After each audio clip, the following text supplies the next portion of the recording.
നബി സല്ലല്ലാഹു അലൈഹി വസല്ലം തങ്ങളുടെ ജീവിതത്തിൽ ഏറ്റവും കൂടുതൽ വിഷമം ഉണ്ടായ ഒരു സന്ദർഭം ഏതാ?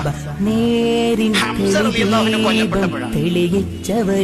ഹംസ റളിയല്ലാഹുവിന്റെ എല്ലാമാണ്. ഹംസ റളിയല്ലാഹു അൻഹു കൊല്ലപ്പെടുന്ന ഒരു ഏരിയ എന്ന് പറയുന്നത് ഉഹദിൽ നിന്നാണ്. വഹ്ശിയാണ് ചാക്കുളിയെ ഹിന്ദ് ഏൽപ്പിച്ചിട്ടാണ് ചെയ്തത്. ആ ഹംസറല്ലാന്റെ പെടഞ്ഞു വീണപ്പോൾ ശത്രുക്കൾ ഓടി വന്ന് ഹംസറല്ലാന്റെ കഴുത്തറക്കാൻ തുടങ്ങി. ബലിമൃഗത്തിനറക്കുന്ന പോലെ ജീവനോടെ അരിശം തീരാത്തോണ്ട് കടാര കത്തിയെടുത്തിട്ട് കഴുത്തു മുതൽ പൊക്കൾ വരെ തീർന്ന അവരെ വാശിയും വെറുപ്പും ഇല്ല.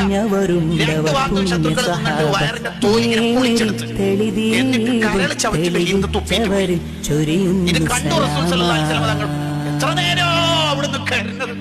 അബ്ദുല്ലാഹിബ്നു മസ്ഊദ് റളിയല്ലാഹു പറയേണ്ടി ഇത്ര അധികം കരഞ്ഞ വേറെ സന്ദർഭമില്ല. ഈ ഹംസ റളിയല്ലാഹു കൊന്ന ആള് ഇസ്ലാമിലേക്ക് വന്നപ്പോൾ റസൂൽ സ്വീകരിച്ചില്ല. ഇതിന് നേതൃത്വം കൊടുത്ത വഹ്ശി എപ്പോഴാണ് ഇസ്ലാമിലേക്ക് വരുന്നത്? ഇതിനെ ഏൽപ്പിച്ച ഹിന്ദ് എപ്പോഴാണ് ഇസ്ലാമിലേക്ക് വരുന്നത്? ഹിന്ദ് ഇസ്ലാമിലേക്ക് വരുന്ന രംഗം ചരിത്രത്തിലുണ്ട്. മക്കം ഫതഹിന്റെ അന്നാ വരുന്നത്. എല്ലാവരും ഇങ്ങനെ കൂട്ടം കൂട്ടായി ഇസ്ലാമിലേക്ക് വരുന്ന പെണ്ണുങ്ങൾ വന്നാല് നേരെ ബൈഅത്ത് കൈകൊണ്ട് പിടിക്കൂലല്ലോ, മറന്റെ അപ്പുറത്ത് പെണ്ണുങ്ങളെ നിർത്തി. അന്നേരം നബി സല്ലല്ലാഹു അലൈഹി വസല്ലം തങ്ങൾ ബൈഅത്ത് ചെയ്യുമ്പോൾ ഇപ്പുറത്തുനിന്ന് പറഞ്ഞു, അല്ലാ യുശ്രിക്ന ബില്ലാഹ്, സ്ത്രീകളെ ഇസ്ലാമിലേക്ക് വന്നാൽ ശിർക്ക് ചെയ്യാൻ പാടില്ല. അപ്പൊ അപ്പുറത്തുനിന്ന് ഒരു പെണ്ണ് ശിർക്ക് ചെയ്യാനാകും പിന്നെ ഇസ്ലാമിലേക്ക് വരേണ്ട ആവശ്യമുണ്ടോ? അതിന്റെ കാര്യമായിട്ട് പറയണത്. അടുത്ത തങ്ങളുടെ വർത്താനം, വലാ യസ്രിഖ്ന, മോഷണം നടത്തരുത് ഇസ്ലാമിലേക്ക് വന്നാൽ. അതെന്തായാലും നമ്മൾ നടത്തൂലല്ലോ. അപ്പുറത്തുനിന്ന്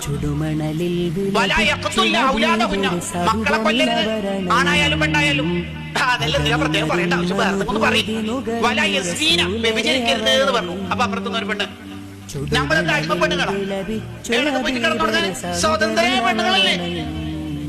അപ്പൊ ഈ റസൂൽ പറയുന്നതിനെല്ലാം ട്രോളാണ്. അപ്പുറത്തുനിന്ന് ആരായി പറഞ്ഞുകൊണ്ടിരിക്കുന്നത്? ഞാൻ പറയുന്നതിന്റെ എതിര് പറയുന്നത് ആരാണ്? ഹിന്ദാണോ? അതെ, ഹിന്ദ് തന്നെയാണ്. എന്റെ ഇസ്ലാം സ്വീകരിക്കൂലേ?